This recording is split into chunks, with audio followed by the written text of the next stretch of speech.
কোর্টে যে মা দুর্গারে নিয়ে ঠেলাঠেলি, এর কাছ থেকে ওর কাছে, ওর কাছ থেকে কোর্টে, কোর্টের থেকে থানায়, থানার থেকে ডিএম এর কাছে, এই হচ্ছে ঠেলাঠেলি। তাহলে কি করা যাবে আর বলুন? আচ্ছা, এই পুজোটা কি কোনো পলিটিক্যাল পুজো ছিল?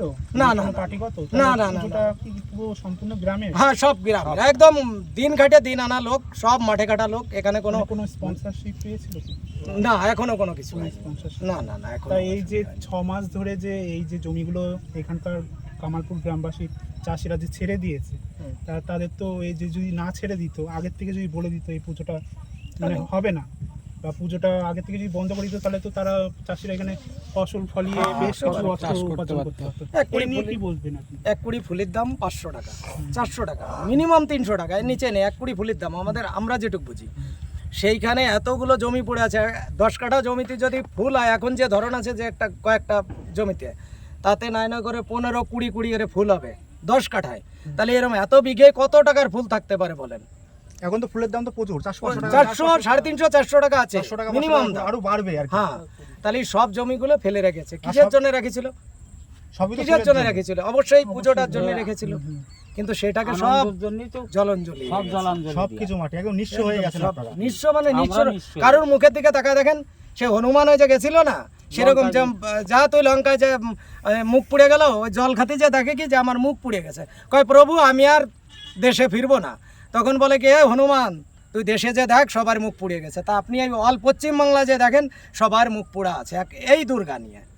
এই যে আমাদের সামনে যে দুর্গা আছে, বা কিছুটা তাদের আয়ের ক্ষেত্রে উন্নতি হবে, সেটাও তো পুরোপুরি বন্ধ হয়ে গেছে। পুরো বন্ধ মানে একদমই পুরো। কয়দিন ধরে ওই যে এখান তো দোকান ছিল, এই তো 3-4 দিন আগে পর্যন্ত, হয়তো কালকের থেকে দোকানগুলো তুলে দিয়ে উঠে গেছে। কেননা যখনই দেখেছে আর হবে না, তথাপি তো আর লোক আসবে না। বাইরের যদি লোক না আসে, তাহলে তো সেখানে অবশ্যই কোনো বেচা কিনা হয় না, তার তো কোনো ইনকাম সোর্স থাকবে না। তথাপি তো আমি যদি ঘুগনি, আমাকে দিদি বলেছিল ঘুগনি বেচেন, এ বেচেন, ও বেচেন, হ্যাঁ ঝালমুড়ি বেচেন, আবার চিনি বলছে কি এতটা আছে আমার 144 ধারা। সেখানের পুজোগুলো কি তাহলে আমরা যেতে পারবো না? যার অধিকার নেই, 144 ধারা। আমি গ্রামের এই কামালপুর গ্রাম থেকে যাব, আমরা 5টা লোক, 7টা লোক গেলাম, তাহলে 7 জন আমরা ঢুকতে পারবো না। কি করতে কলকাতা যাবো বলেন? এত 44 ধারায় যদি দিদি রেখে দেয়, তাহলে 44 ধারার পরে রেখে দেখ না। পশ্চিমবাংলায় কোনো অনুষ্ঠানের দরকার নেই, সনাতন ধর্মের যত অনুষ্ঠান আছে সব বন্ধ করা থাকে। হ্যাঁ, কল্যাণী যে হচ্ছে। আচ্ছা, এটা তো কামালপুর গ্রামে, তাহলে এই পুজোটা হবেও না, ছোট দুর্গারও পুজো হবে না, তাই না? মন মানসিকতা লড়াই করে তো পুজো হয় না, পুজো হয় লড়াই করে হয় না, সব কিছু হয়। হয়তো আবেগ ছিল, আবেগের সাথে আমাদের একটা চিন্তা ছিল যে ওখানে গেলে হয়তো আমরা সহজেই হয়তো বলছেন এনারা কোনো হতে পারে, কিন্তু সেখানে যদি তোমার অ্যাডমিনিস্ট্রেটিভই যদি তোমাকে বিরুদ্ধে থাকে, তুমি কী করবে? কোনো সম্ভবই না। টোটালটাই যেহেতু করে কোনো কিছু, কাদের সাথে লড়াই করছে? গ্রামের লোকের সাথে কি লড়াই করবে? এদের কি আছে? কিছুই নেই।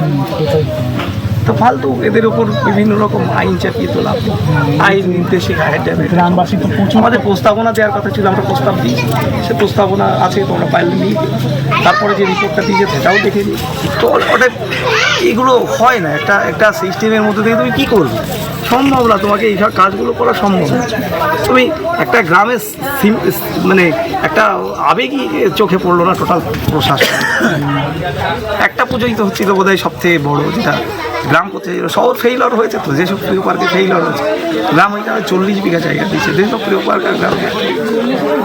আজকে একটা কথাই বলবো, এই যে আমাদের একটা হারই হলো, আমাদের সমস্ত হারিয়ে দিল, বলো ইচ্ছাকৃতভাবে হারিয়ে দিল না, হার না কি বলতো, আমরা হয়তো আমাদের সেটা আমি বলতে পারবো না, কারণ আমরা যে চেষ্টা করেছিলাম, এই চেষ্টাটা ছিল গ্রামবাসীর একটা গ্রামকে ধরো একটা প্রজেক্ট, তো বলেছি এর আগে, একটা গ্রামকে তুলে নিয়ে আসার প্রজেক্ট ছিল।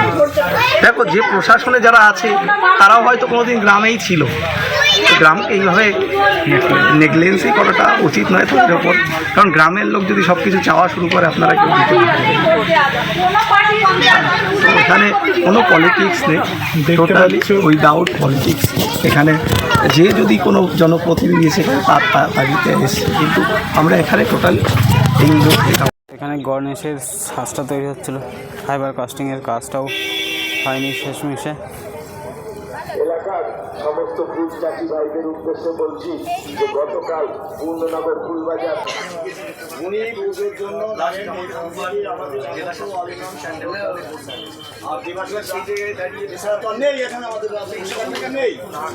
প্রশাসনের কাছে সবথেকে আমরা ফুটবলে যখন শুরু করি মুখে মুখে বলার পরে দুর্গামের হাতগুলো যেভাবে পড়ে আছে